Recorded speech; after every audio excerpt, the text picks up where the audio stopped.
Welcome to the Software Process and Measurement Cast number 625. I'm Tom Cagley, your host. Today, we have our interview with Drew Angell. Drew and I talked about web development, software development, excellence, and how to find great developers. Being good is more than just excellence in coding.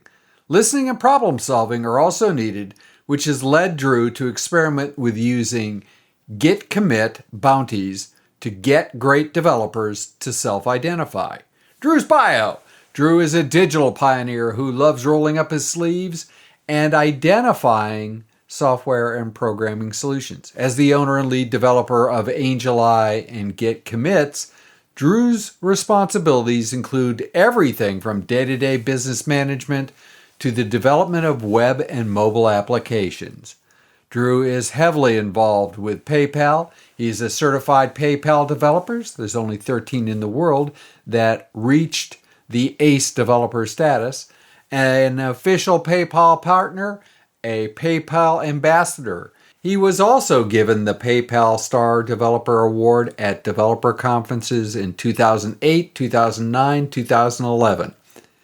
When he's not solving digital problems or consulting, Drew is a board member for the Campaign for Aging Research, the Kansas City Table Tennis Club, and volunteers with a local nonprofit, the Halo Foundation, helping Art Liberate Orphans. Are you ready to talk great developers? It's time for the interview. Drew Angell, welcome to the Software Process and Measurement Cast. Thanks for having me. Appreciate it. We are going to have fun today. Drew, everybody seems to be a web or an app developer. I probably can, grab an animal of your choice and throw it and hit one or two of them. What sets a good developer apart from a wannabe? Yep, that's a good question. There are a lot of them, as you mentioned. They can be hard to find sometimes. The good ones, anyways. The quality combined with efficiency, I would say, is one of the biggest things for what I try to do myself and what I look for. So of course you want to have that good work, but you need to get it done as quickly as possible too. Some people try to force stuff out too fast and it's not quality. Others provide the quality, it takes a little too long. So a nice mix there is always good. Part of that is knowing how to learn and learn quickly so that you can take action and put that new stuff into place. There's always new things to learn with development. Stuff's changing every day. So you have to be able to keep up with that. And kind of along with that too, part of the whole thing is testing and delivering. That's back to the quality, making sure that what you do deliver has been tested. You might even have a QA team, but before you even give it to them, make sure you've done at least some basic testing and that your code is good and you can hand that off. So with those few things, I've been able to get along very well and find some good quality developers that way. How do you find them? I mean, good developers are not necessarily the easiest thing in the whole world to find. So if you are looking for something like quality and efficiency, how do you go about finding somebody who fits that pattern? Well, right now, the best ways to do that is, in the online communities. I'm along with a lot of other people. There are platforms where you can go and post jobs and you're going through applications and interviews and trying to, weed out the bad ones and find the good ones that way, getting feedback in communities, looking at portfolios, all that stuff. But those are some of the roadblocks that I was running into that made it difficult, which is kind of what led to what we're doing here with GitCommits, which I think we'll be talking about a little later. Is the world different since March? It is, obviously. The developer world, I would say not necessarily so much, other than there's even more people like out there now kind of getting in the mix. Everybody's at home trying to figure out how to do things on their own, or a lot of people are anyway. So yeah, there's just kind of more of it, but development in general has been kind of taken off since then, even more than usual, and just kind of more of the same, I feel like. But yeah, definitely a little different, but just growing. Do you think the productivity, since everyone has, the great majority of folks are working from home, has productivity changed? Is work more efficient, less efficient, quality changed? I really wouldn't say that this current time period has affected that directly per se in my experience.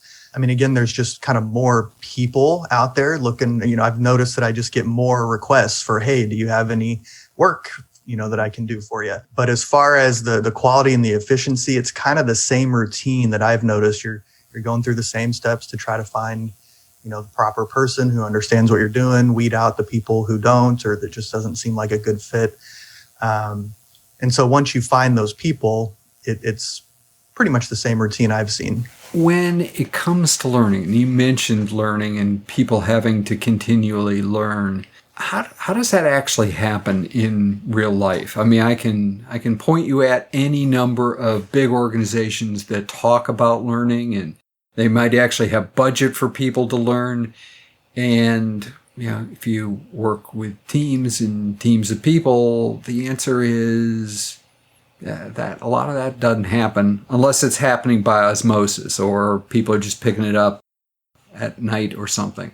It's not formal. How does it happen in your world? Well, I can kind of answer, the way I do it myself and the way That's some fair. of my team does it. And, what I have seen, which is basically, there's a variety of ways, anywhere from, most of it's all online. So taking a course, there's lots of good courses, just loads of stuff on YouTube, LinkedIn Learning, various channels, tutorials online.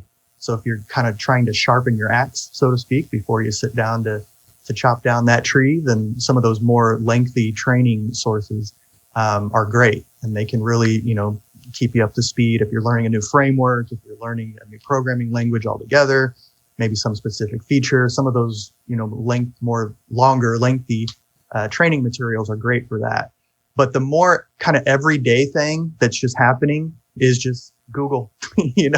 Whenever you run into something that stumps you, you got to know how to properly search for it, which usually leads you into a community of some sort. Somebody else out there has had that problem before, and they've asked that question in a forum or, in a YouTube video or comments or something.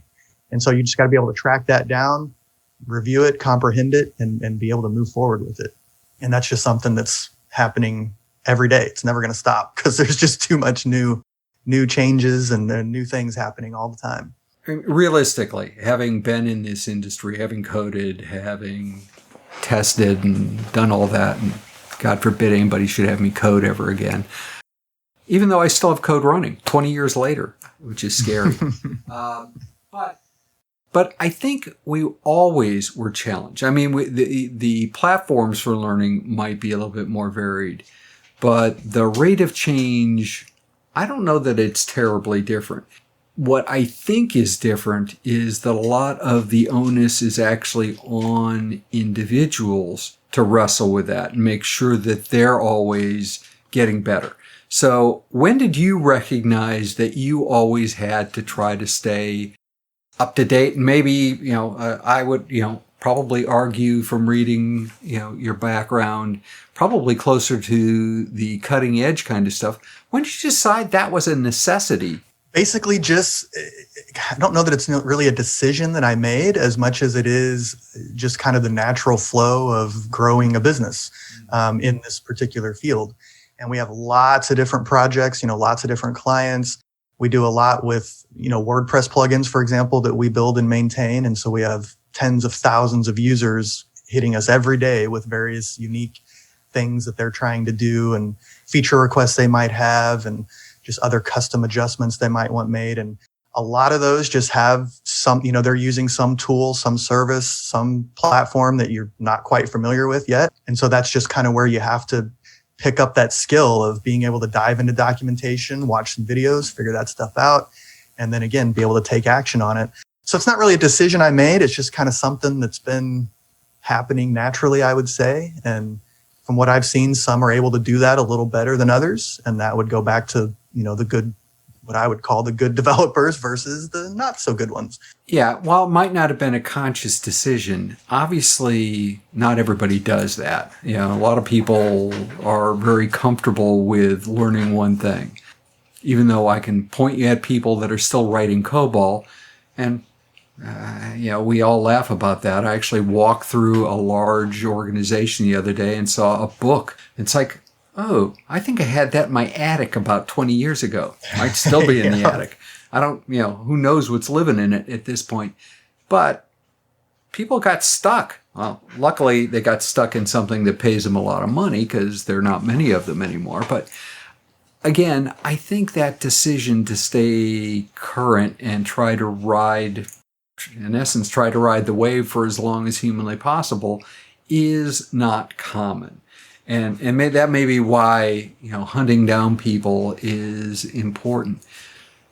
If you had to give my listeners some advice in terms of, obviously we talked a little bit about lots of different sources, staying motivated. What advice would you give them in terms of trying to keep up? The first thing that pops to my mind with that sort of thing is spending time in the communities. That's really, I do a lot of that. And answering questions for people, just kind of staying in tune with what the world out there is trying to do with technology and with their websites, with their applications, with mobile apps, whatever the case may be. And then helping, finding the questions that they're answering, where are they getting stuck, and helping them through that. And so not only does that allow me to continue learning about what's current and what's going on, but in answering those questions and building a reputation on these communities, other people see you, and that reputation just continues to grow that way, and you get more work that way. And so it's kind of a double bonus there. You're learning, right. You're staying in tune, you're moving forward, and it also helps you grow your business. So that's really one of the biggest things I have found for myself and my business, as well as, as far as that kind of a tip, that's what I would say. Spend time in the communities, help people, and it will help you back. That's fair. That's a fair statement. That whole idea, you sort of foreshadowed the whole idea of GitCommits. Tell me more about that. That was intriguing. I read that and just went, oh my, this is a really interesting approach to solving a problem.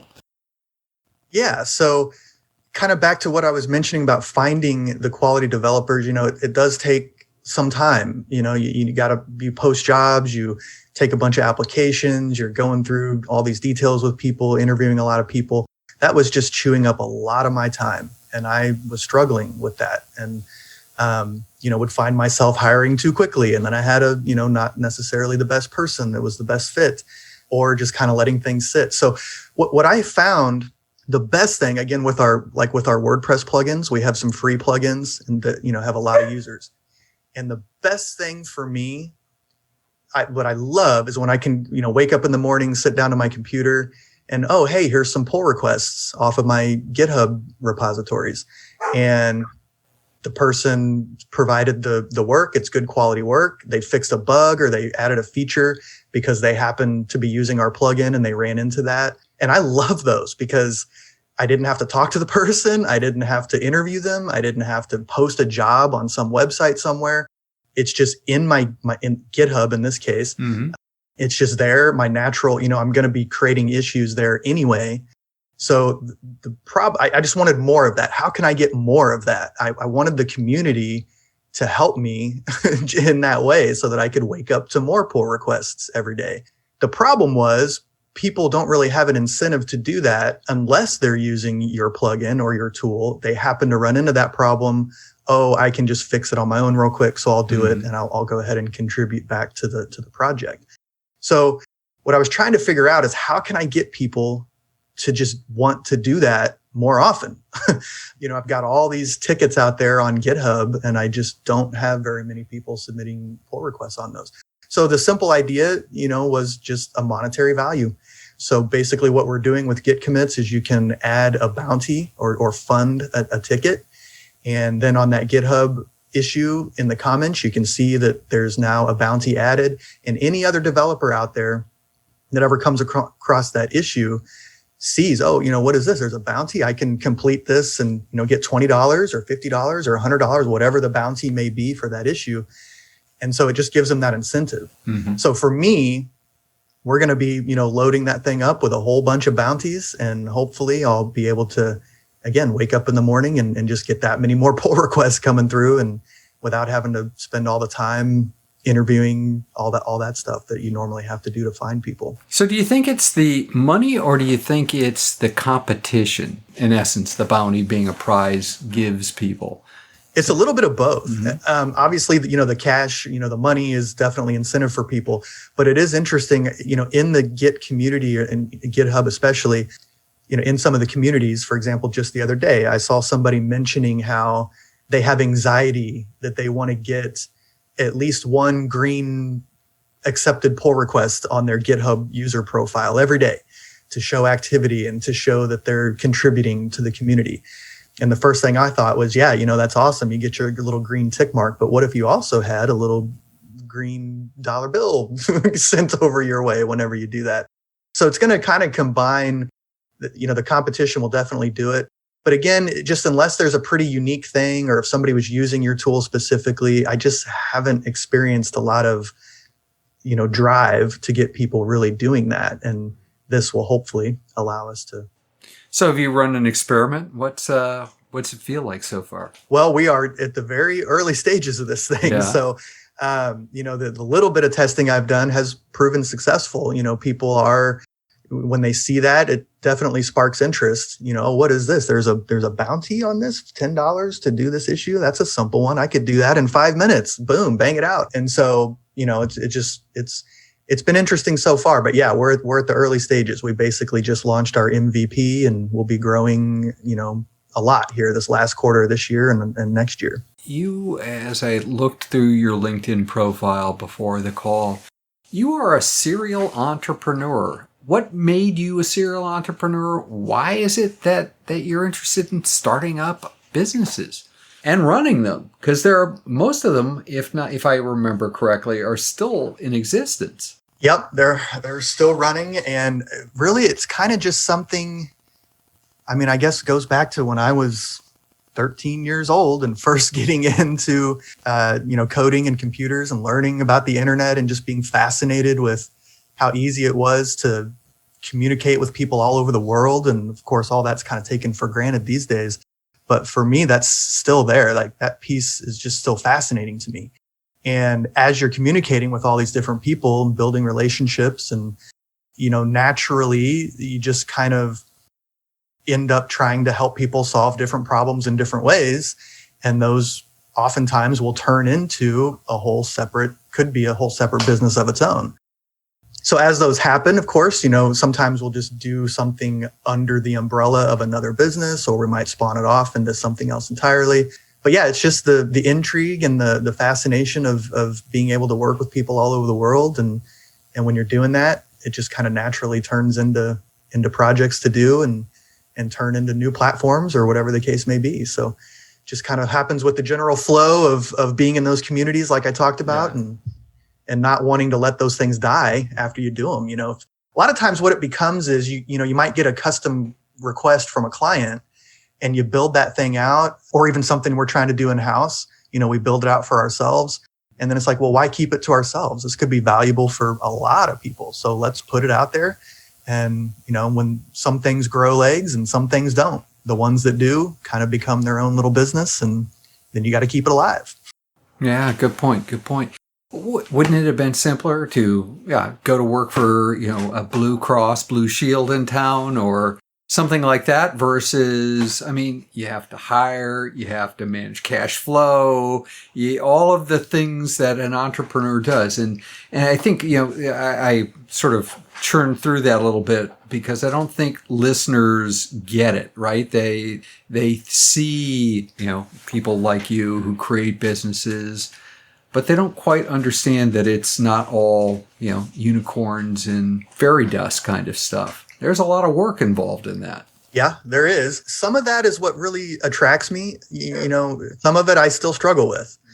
And that's where the help from these platforms, help me get through some of that. Right. But yeah, that whole that age old, kind of comparing the security and the ease of having that job, having that guaranteed paycheck and what's coming, and being able to budget that way. Obviously that's appealing to a lot of people. For me, that just never did set right. And at a very early age, I had a job like that for a short period, and it wasn't a good fit for me. So I had to figure out how to do things kind of my way and on my own pretty quickly. And luckily, because of, the field and kind of some of the specialties that I've followed up, come across with here, it's been a little easier to do that. As far as all the management and everything, some of that, the finances, I'm kind of a numbers geek, so that part's fun for me. Management is something I do struggle with. And so finding the help there and bringing on, having a good team of people is something I'm still learning. But that's definitely a big piece of it, is having the proper pieces in place to help you with all these different things that you're doing. But once you build out those systems and once those pieces are kind of going, it allows you to step back and have a lot more freedom, which is the big thing that attracts entrepreneurs, I think, in a lot of cases. I do point out, too, as an entrepreneur myself, that being an entrepreneur gives you the freedom to pick the 4 hours in 24 that you actually don't work. Exactly. How much time do you actually spend on a keyboard these days, coding or testing? Quite a bit. I've tried to use little tools to track my actual time, and I always, that doesn't really go so well for me. I keep odd hours. I'm working probably more than your typical 40 hours a week, but it doesn't really feel like that because it's just what I enjoy doing anyway. That's another part of the entrepreneurship. If you're doing the things that you enjoy, then it doesn't feel like work and it still generates, value. So that's, the easy part. But yeah, I spend quite a bit of time at the keyboard, I guess, whether it's actually at my desk or on my couch watching a football game. You can still kind of get some stuff done that way, and too. And I hear you guys actually have a football team. Yeah, it's been a fun couple of years finally here in Kansas City. Hopefully that'll continue. We'll see. But yeah, it's definitely been fun. We here in Cleveland we remember what football is, vaguely. Before we start to wrap, I do want to ask about one thing that was sort of incongruous as I was reviewing your profile, and that is president of the table tennis. Kansas City Table Tennis. Tell me more about that. Why? How do you fit that in? Well, just like anybody, you got to have some sort of a thing to keep your mind off of, stress stuff for a while. It's just ping pong, table tennis in general. I've been playing it all my life. When I was a kid, I thought I was good at it. And then as I grew up, I decided, I'm going to go to a club and see if I can really play. And I was quickly humbled and realized I had never really played the sport of table tennis. And so it just kind of like things with computers and coding, I realized that there was so much more that I didn't even know. And I wanted to learn it and I wanted to get better. And so I started spending a lot of time really training and trying to figure that thing out. And it's just it's a good mind exercise in such a different way. It gets me away from the coding and away from the keyboard, but still keeps the mind active in a very interesting way. And it lets you, meet a lot of different people. It's one of the interesting things there. There's a lot of engineers I've learned that play table tennis. Really? Yeah. So when you meet new people and, they're from all over the world, that's another thing that's fun about it. You go into a gym at a table tennis club and there's people from everywhere speaking all different languages. A lot of them are engineers, but even if you can't speak their language, they don't speak yours. You can, look at each other, point at a ping pong table and say, yeah, let's go hit. And so it allows you to, interact and have that kind of fun, but it's just a great exercise, great mind exercise, physically, mentally, and just allows you to meet a lot of people. And so then that's just like anything else. It kind of turned into, how can we grow the table tennis sport and the community here in Kansas City, as well as, nationwide. Table tennis is very popular in other countries, not as much here in the US. Right. It's growing, but yeah, we just wanted to, since we have so much fun with it, we wanted to try to improve that. So we wound up creating a nonprofit, Kansas City Table Tennis. And now we're, organizing tournaments and leagues and doing after school things with the Kansas City Parks and Rec here to, give people activities. And it's been a lot of fun. Wow. Probably those people that dissuaded me early on of playing. Well, you should give it another try. Absolutely. This is Drew. This has been marvelous. If you woke up tomorrow morning, somebody handed you a cup of coffee or tea or whatever your caffeinated beverage of choice is and a magic wand and said, you could fix any two things that affect web and app development. Those two things being why? I guess that's kind of what I'm trying to do with GitCommits here. And it's just, making people understand that it doesn't have to be so hard to find a good developer and to get quality work done efficiently. Those people are out there all over the place. It's just a matter of making sure that they're aware. And that's what we're trying to do here. And, I think if we can get this thing going, it'll really be a big help. What keeps you up at night as an entrepreneur? So yeah, what keeps me up, I guess, is just thinking about all the projects we've got going on. Like you said, we do have a lot of businesses, and just thinking about everything going on, what we can do in the future, how we can continue to help and give back, what things I learned that day, what things I want to learn tomorrow, how I can implement those, and how we can bring some more value to the developer community and the end user community for a lot of people using these platforms. So that's something I'm constantly thinking about, which typically, who knows what new business idea we'll come up with tomorrow and launch a new thing. So that's what's on my mind all the time, really. Wonderful. Drew Angell, it has been absolutely marvelous. If people wanted to continue the conversation, how would they go about doing that? A couple ways. One, you can go to AngellEYE.com.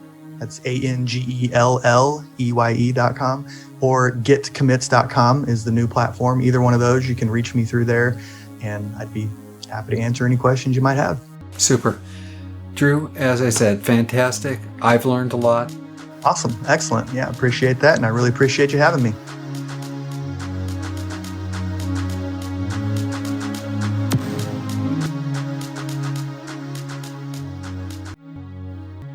In Reread Saturday News, today we tackle the whole of Part 7, which is Chapter 21 and the epilogue. Next week, we complete our reread of Tame Your Workflow with concluding remarks. Chapter 21, Patterns to Get Started, is an implementation primer and another one of those very useful features of the book. The Software Process and Measurement Cast is the proud media sponsor of the Live at Manning Conference, Math for Data Scientists, to be held on the 1st of December 2020 from 12 o'clock to 5 o'clock Eastern Standard Time, live on Twitch. Register for free for a unique chance to learn from statisticians and math masters. Link in the show notes. If you're a math geek like me, I'm looking forward to seeing you there. The next Software Process and Measurement Cast will feature our interview with Jacob Glenn. Jacob and I talked about custom software development in a world that seems to be prone to prepackaged approaches for solving business problems. Custom software is a useful tool for organizations to help stand out rather than delivering me-too products and services. If process improvement is a never-ending journey, why do so many people ask, are we there yet?